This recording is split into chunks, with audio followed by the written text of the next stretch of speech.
表面のつるっとしたスパゲッティの方が相性はいいと思います。茹で上がる30秒ぐらい前に、ソースの準備をしていきましょう。本日の一つポイントになると思うんですが、ここにグレープフルーツを入れます。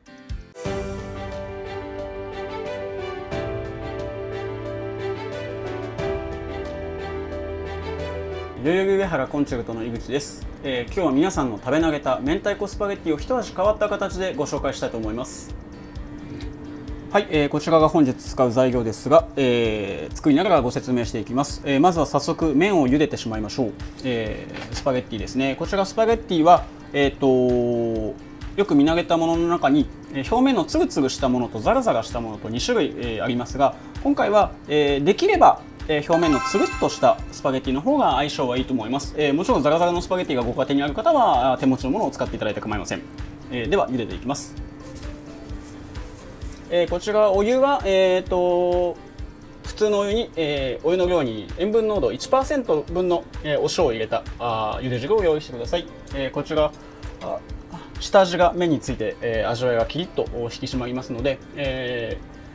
一見手間なようで無駄なように思いますが、ぜひ、塩の入ったお湯で茹でていただけるとより美味しく作っていただけると思います。それでは今日は火を使わずに、パスタを仕上げていきたいと思います。まずはバター、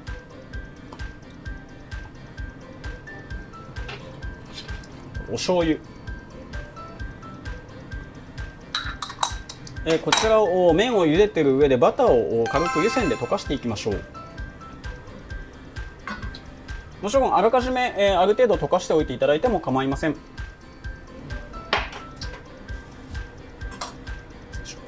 バターがこのようにある程度溶けたら、温かいところに置いて、茹で上がるのを待ちましょう。ボウルに関してはもしプラスチックのボウルをお使いのようであれば、少しお湯にプラスチックの成分が溶け出すとか心配な方もいらっしゃると思うので、電子レンジでバター溶かしていただいて結構です。そしたら茹で上がる30秒ぐらい前に、ソースの準備をしていきましょう。明太子ですね。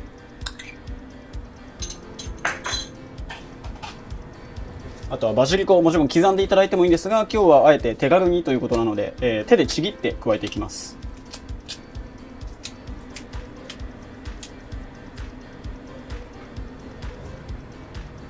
あとは本日の一つポイントになると思うんですが、ここにグレープフルーツを入れます。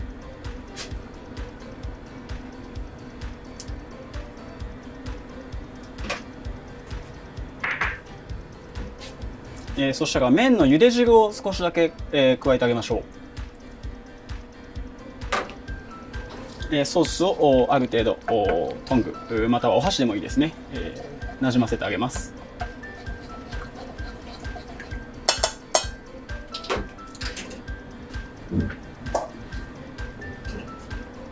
そしたら麺をボウルに上げていきます。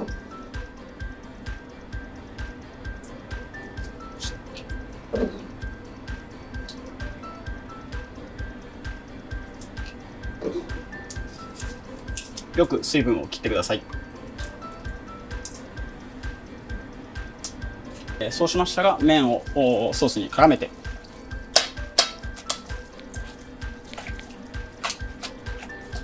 このまま仕上げで盛り付けていきましょう。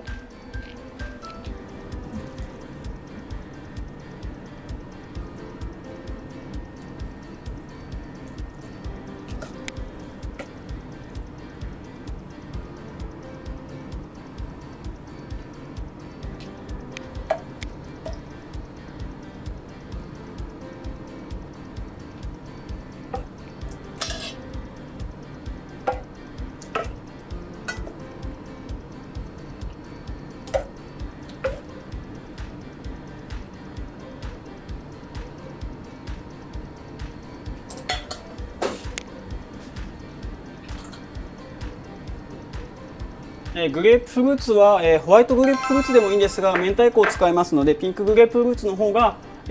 見た目として一体感が出て、バレづらいというか、驚きの一味になると思います。最後分量の半分ぐらい残しておいたグレープフルーツ上から散らせましょ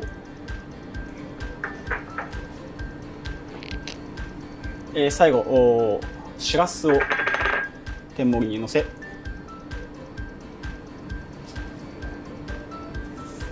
海苔を散らせて完成です。これ海苔もみ海苔使ってますが、もしない方は自宅にある板海苔を刻んでいただいても結構です。ぜひ試してみてください。はい、こちらで明太子スパゲティの完成です。本日はグレープフルーツを加えることにより、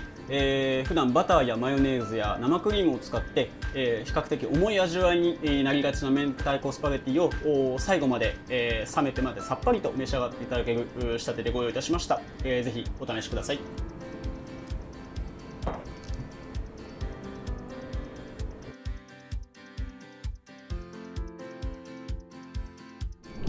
Thank you so much for watching our video. If you like this video, please hit the thumbs up button, leave a comment down below, and to keep updated with our videos, please hit the subscribe button. And be sure to be connected with our Instagram and Twitter account as well. And we'll see you in our next video. Bye!